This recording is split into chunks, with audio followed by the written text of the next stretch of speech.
Making gaming tables is always a balancing act between two somewhat contradictory factors: modularity and realism. On one hand, you would want a modular board without any terrain fixed to the top of it. This way you get almost infinite combinations, which of course is simply amazing for playability. As a terrain crafter, however, you sometimes get that urge to build something much more intricate and therefore a bit more interesting. Necropolis 28 is a tabletop skirmish game that has a very similar feeling to the absolute frontrunner of this particular type of game, Mordheim. Here players command undead warbands, vying for resources in the ruins of the Endless City. The one big difference, however, is the board size. While Necropolis 28 still utilizes 28mm miniatures, hence the name, it is played by a very tight area of 16 by 16 inches, which roughly translates to 40 by 40 centimeters. This small board size is there to encourage you to go out and make interesting diorama-like boards, and to play within these. It goes even so far and describes itself as a diorama skirmish game. Such an amazing premise. So I guess building a board for this particular game is also a perfect excuse to finally make my own intricate diorama gaming board.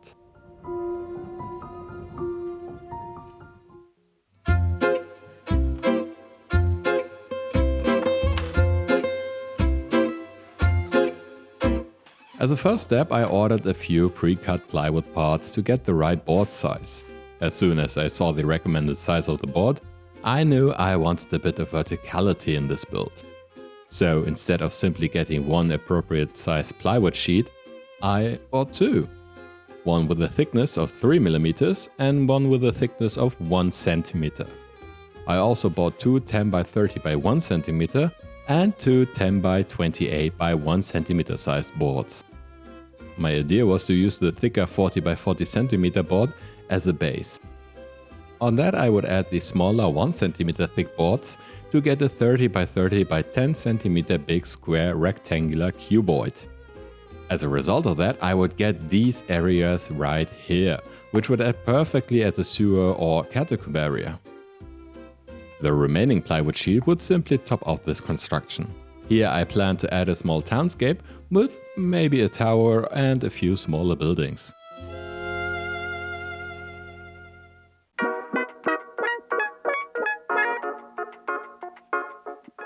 For assembly, I simply used PVA, as I only had screws that were way too thick for these boards.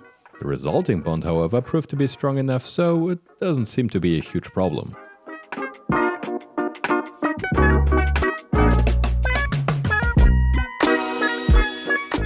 To get a sewer look, I wanted curved edges on the top corners. Here I simply went with toilet paper rolls. I sectioned them into parts, cut them to the correct size and glued them into the corners with PVA. After this construction was dry, I wanted a slightly elevated area next to the wall. Luckily, I still had these laying around. This is honeycomb board, a thick lightweight material made from paper. It comes in varying thicknesses. This board is exactly 1.5 centimeters thick, which is ideal for a bit of elevation. I cut out two fitting strips and simply added them with PVA. I also made sure to leave a 6mm wide gap between the platform and the edge of the board, as I wanted to cover the elevated area with cork. Indeed, I employed the tried and true method of using cork to act as bricks and stones. Here I first enveloped the edges of the elevated section with 6mm thick cork pieces. I used broader and thinner versions so the bricks to get a slight variation on the look. To make them look even more like actual stones, I also filed down the visible edges with a bit of sandpaper. This admittedly somewhat tedious step is absolutely worth it in my opinion, as this significantly enhances the overall stone-like aesthetics.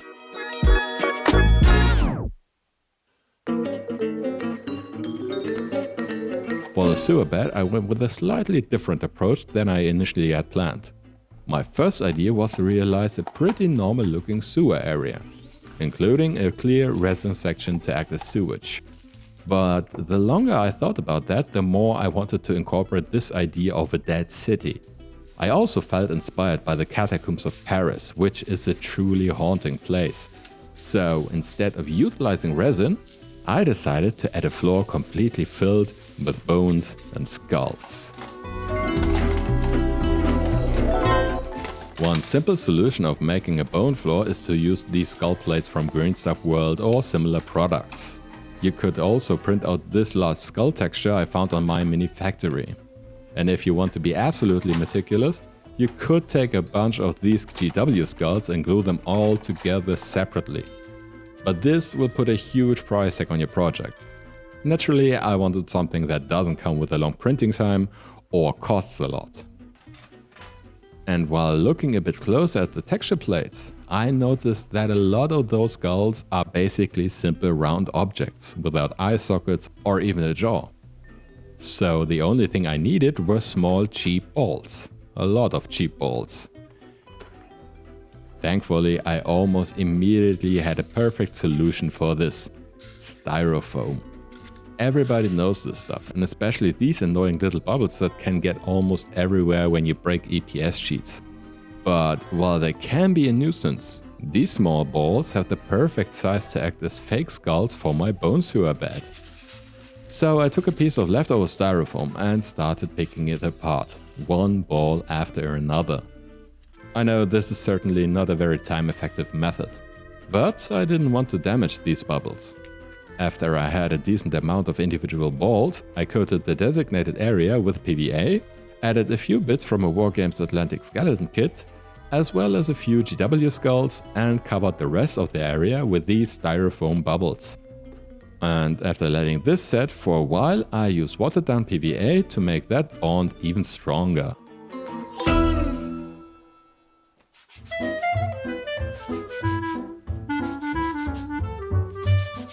While I let that dry, I stacked a few 6mm thick cork bricks on top of each other to make a few stone pillars in the corners of the wall. I also covered the rest of the walls with 2mm and 6mm thick cork pieces.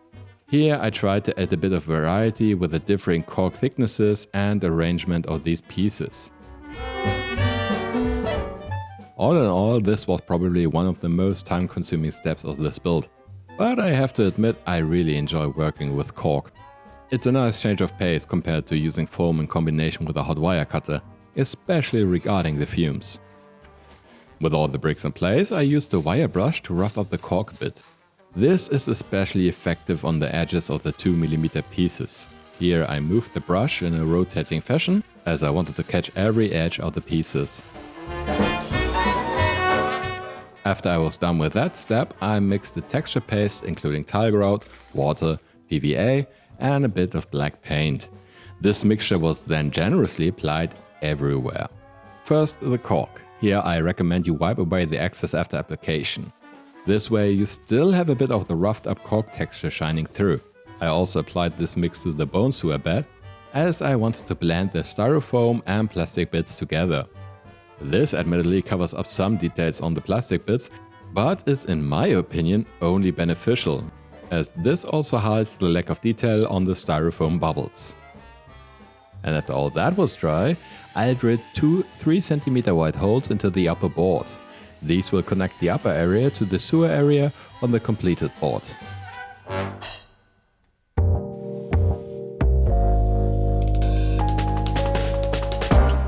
After that, I started painting. Here I first primed the complete section with brown.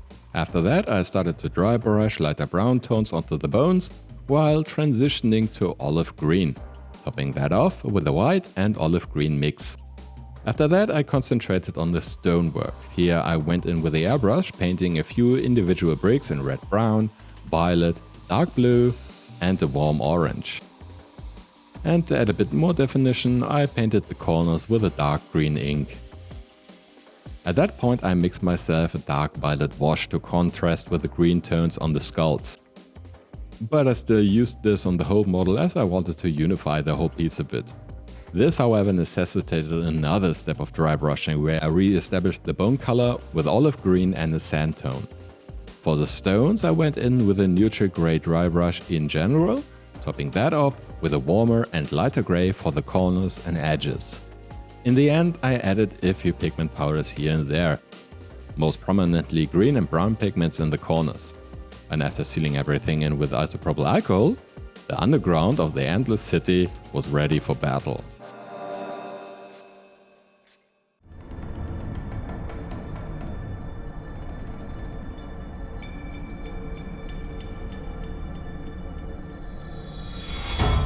Welcome to the undead sewers of the Endless City. I hope you enjoy your stay here, it will definitely be your last. I hope you enjoyed this video as much as I enjoyed making it. If so, please leave a like, share and of course leave a comment. This board is still a work in progress, and if you have any suggestions, just let me know. I intend to come back to this build in either the next video or the video after that. Here I plan to add a small cityscape, so please consider subscribing if you haven't already. Also, if you want to support my channel even further, you can do so via Patreon. Here you get exclusive voting opportunities on upcoming projects.